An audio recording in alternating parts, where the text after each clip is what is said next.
दोस्तों, आज मैं आपको हज़रत मूसा के बारे में बताने जा रही हूँ।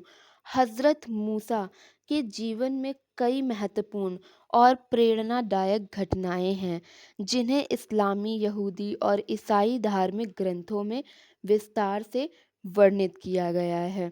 यहाँ उनके जीवन की मैं आपको कुछ प्रमुख बातें बताने जा रही हूँ। हज़रत मूसा का जन्म और फ़िरौन का आदेश। जब मूसा का जन्म हुआ तो मिस्र का शासक फ़िरौन यह जान चुका था कि बनी इज़राइल यहूदियों के बीच एक ऐसा लड़का जन्म लेगा जो उसकी शक्ति को चुनौती देगा। इसलिए उसने आदेश दिया कि हर नवजात यहूदी लड़के को मार दिया जाए। मूसा की माँ ने उन्हें इस संकट से बचाने के लिए अल्लाह के आदेश के तहत एक टोकरी में रखकर नील नदी में बहा दिया। अल्लाह की मर्जी से वह टोकरी फिरौन की पत्नी के पास पहुंची, जिसने मूसा को अपने बेटे के रूप में पाला। इस प्रकार हजरत मूसा फिरौन के महल में ही बड़े हुए, जबकि वह बनी इसराइल के मुक्तिदाता थे। मूसा का मिस्र से भागना। जब मूसा बड़े हुए तो उन्हें अपने असली परिवार और बन्नी इज़राइल की गुलामी की पीड़ा के बारे में पता चला।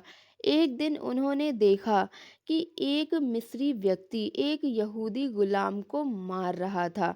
मूसा ने बीच बचाव किया और गलती से मिस्री व्यक्ति को मार डाला। इस घटना के बाद मूसा को मिस्र छोड़कर भागना पड़ा।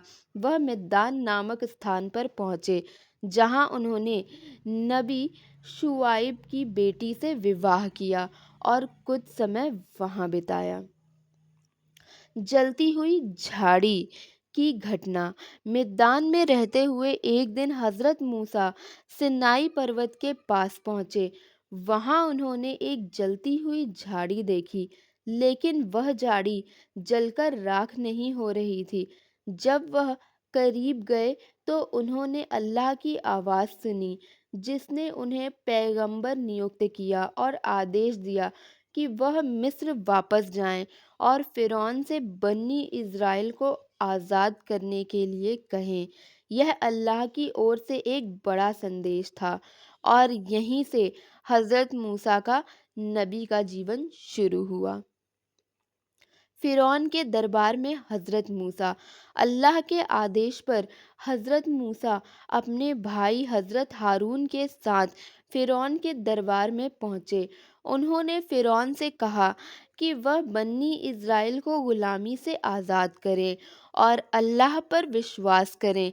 लेकिन फ़िरौन ने उनकी बातों को नकार दिया और मूसा की चुनौती को स्वीकार नहीं किया। इस पर अल्लाह ने मूसा को चमत्कार दिखाने की शक्ति दी। मूसा ने अपनी लाठी जमीन पर फेंकी, जो एक विशाल सांप बन गई। लेकिन फिरौन के जादूगरों ने भी ऐसा ही किया। हालांकि मूसा का सांप जादूगरों के सांपों को निगल गया, जिससे फिरौन के जादूगर भी मूसा की ताकत को पहचान गए। फिर भी फिरौन ने बनी इज़राइल को आज़ाद करने से मना कर दिया। फिर फ़िरौन के इनकार के बाद अल्लाह ने मिस्र पर कई विपत्तियां भेजीं, ताकि फ़िरौन और उसकी प्रजा बनी इस्राएल को आज़ाद करने पर मजबूर हो जाए। जैसे कि पानी का खून में बदल जाना, टिड्डियों और मक्खियों का हमला, बीमारी का फैलना, अंधकार की चादर छा जाना, मिस्र के हर पहले जन्मे बेटे की मृत्यु। हर बार जब कोई विपत्ति आती तो फिरौन वादा करता कि वह बन्नी इज़राइल को जाने देगा, लेकिन विपत्ति समाप्त होते ही वह अपना वादा तोड़ देता। अंततः जब अल्लाह ने मिस्र की आखिरी विपत्ति भेजी, फिरौन ने मूसा और बनी इज़राइल को जाने की अनुमति दी। मूसा अपने लोगों के साथ मिस्र छोड़कर कनान, वर्तमान इज़राइल और फिलिस्तीन माना जाता है, की ओर चल पड़े। लेकिन कुछ समय बाद फ़िरौन ने अपनी सेना के साथ उनका पीछा किया। जब मूसा और उनकी कौम लाल सागर रेड सी के किनारे पहुंची तो फ़िरौन की सेना उनके पीछे आ गई।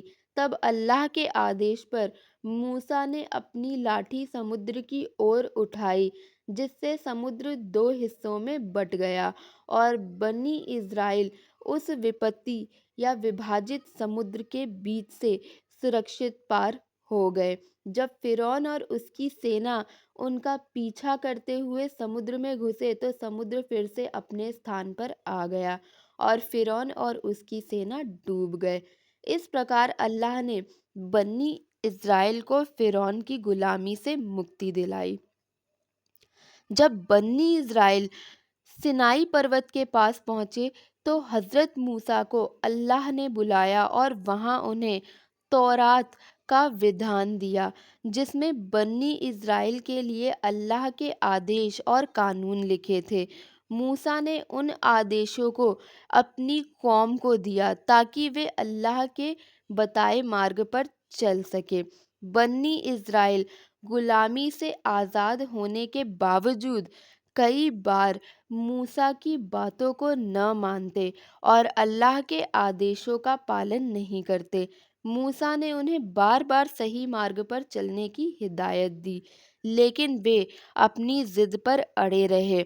अल्लाह ने उन्हें अनेक परीक्षाओं में डाला, लेकिन मूसा हमेशा धैर्य और सब्र के साथ अपनी कौम को मार्गदर्शन देते रहे। हज़रत मूसा की ये कहानियाँ हमें विश्वास, धैर्य, ईश्वर पर भरोसा और न्याय के लिए संघर्ष करने की प्रेरणा देती है। दोस्तों, अगर